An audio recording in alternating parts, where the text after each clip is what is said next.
दूर दयाराम सहनी ने की। ठीक है, ठीक है नहीं? सभी को बता भाई, सिंधु घाटी सभ्यता किस नदी के किनारे? सिंधु घाटी सभ्यता रावी नदी के किनारे। उसमें जगह का नाम बोलेंगे तब नहीं। हड़प्पा, हड़प्पा कहाँ, कौन नदी के किनारे बोलो? हड़प्पा। मोहनजोदड़ो, मोहनजोदड़ो किस नदी के किनारे? गलती लिख दी गया। मोहनजोदड़ो नहीं, मोहनजोदड़ो किस नदी के किनारे? सिंध के किनारे। याद है कि नहीं? यह त्रिभुजाकार क्षेत्र में फैली हुई है, यानी कि इसका आकृति जो पूछ लेगा कि भाई बताइए सिंधु घाटी सभ्यता का जो शेप है, शेप जो बनता है वो कैसा है? तो त्रिभुजाकार। कैसा है? त्रिभुजाकार में फैला हुआ। इसका क्षेत्रफल कितना है?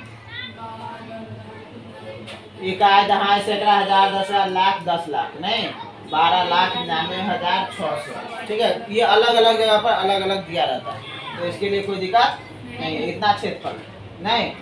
1826 ईस्वी में सर्वप्रथम, 1826 ईस्वी में सर्वप्रथम, समझ गए इतना? 1826 ईस्वी में सर्वप्रथम किसने भाई? चार्ल्स मार्सन, मैसन कहीं पर निकल रहा है। तो हड़प्पा से बड़ी संख्या में ईंटें प्राप्त हुई। तो हड़प्पा नामक जगह का जो खोज जो है, पता जो है, एक तरह से ये कह सकते हैं कि अनुमान सबसे पहले लगाया कि इसके अंदर सभ्यता छुपी हो सकती है, चार्ल्स मैसन ने, है ना? खुदवाई करवाया यहाँ पर दयाराम सहनी ने। तो भाई उनका नाम भाई चल गया, प्रचलित हो गया कि नहीं? फिर कहा जा रहा है यहाँ पर कि 1856 ईस्वी में कराची और लाहौर के बीच रेल मार्ग बनाने के लिए ईंट की आवश्यकता हुई। किसकी आवश्यकता? उस समय भारत गुलाम था। इस समय भारत क्या था? गुलाम था। सभी को पता है कि हड़प्पा सभ्यता की खोज 1921 ईस्वी में। याद है कि नहीं? नहीं याद है? दयाराम। इसका परिणाम स्वरूप हड़प्पा के खंडहरों की खुदाई की गई। इसमें कहा कि भाई ईंट का भाई कमी पड़ रहा है, तो जो खंडहर पड़ा क्षेत्र है जहाँ पर कई बार ईंट अंदर में होता है ना, तो एक बार दो बार मारा ना, तो एक दो आदमी को मिला, तो कहा भाई हमको वहाँ से ईंट मिला है ना? अब वो ईंट इतना साल पुराना होने के बावजूद भी जब बनाता था ना घर, तो नए समय में जो ईंट बनाया गया था उससे कहीं ज्यादा मजबूत होता था, है ना? अब बताइए, तो खंडहर की खुदाई करवा दिया, सब मिल कर गए यहाँ पर। खुदाई करते समय वहाँ एक प्राचीनतम स्थल होने का आभास हुआ। आदमी को महसूस हुआ कि यहाँ पर भाई बहुत पुराना जगह है ये, है ना? इसके पहले यहाँ पर लगता है ऐसा कि आदमी सब रहा होगा, निवास किया होगा। और इस तरह से मैसन के द्वारा रेल मार्ग बिछाने के लिए क्या किया? उसमें खुदाई करने के चक्कर में खुदाई करवाया, और इसी के कारण हमें क्या मिल गया? बोला ना, हड़प्पा सभ्यता का जानकारी मिला नहीं? तो ये जो है इसका इतिहास समझ में आया कि आखिर कैसे पता चला हड़प्पा सभ्यता अस्तित्व में कैसे आया?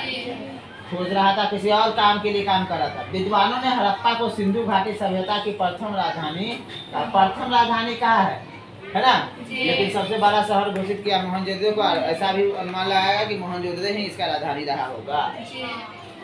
यहाँ से प्राप्त बर्तनों पर मानव आकृतियां भी प्राप्त हुई है, यानी कि मनुष्य के भी चित्र बनाए गए हैं कि नहीं? हड़प्पा से एक दर्पण प्राप्त हुआ है जो तांबे का बना हुआ। ऐसा दर्पण जो तांबे का बना हुआ, जैसे दर्पण हम लोग इस्तेमाल करते हैं ना मुँह देखने के लिए, तो किस चीज का बना होता है? अभी तुम्हारा दर्पण तांबा का बना है, तो कथी देखेंगे उसमें? नाक। स्वास्तिक चिन्ह, अभी भी आदमी हिंदू धर्म में स्वास्तिक बनाया जाता है, नहीं बनाता है? कुछ ऐसे करके दे, ऐसे ना एकदम बना देंगे, शुभ माना जाता है। इससे अनुमान लगाया जा सकता है कि सिंधुवासी सूर्य उपासना करते थे। कहा अच्छा ये सब बनाया है, इसका मतलब है कि उस समय का आदमी भी भगवान सूर्य का क्या करते थे? उपासना करते थे। उस समय के आदमी, आज से 6000 साल पहले के आदमी भी भगवान सूर्य का क्या करते थे? उपासना करते थे, यानी कि पूजा करते थे नहीं? ऋग्वेद में हड़प्पा सभ्यता को क्या कहा गया है? हरुयूपिया। क्या कहा गया है? हरा हरा लिख देते हैं, हरियूपिया। क्या कहा गया है? ऋग्वेद में। यानी समझ जाओ कि इस हमारे प्राचीन इतिहास को जानने का जो स्रोत है उसमें से वेद भी आता है। सबसे प्राचीन, सबसे पुराना वेद, सबसे बड़ा वेद है ना ऋग्वेद ही, उसमें चर्चा किया गया। ठीक है,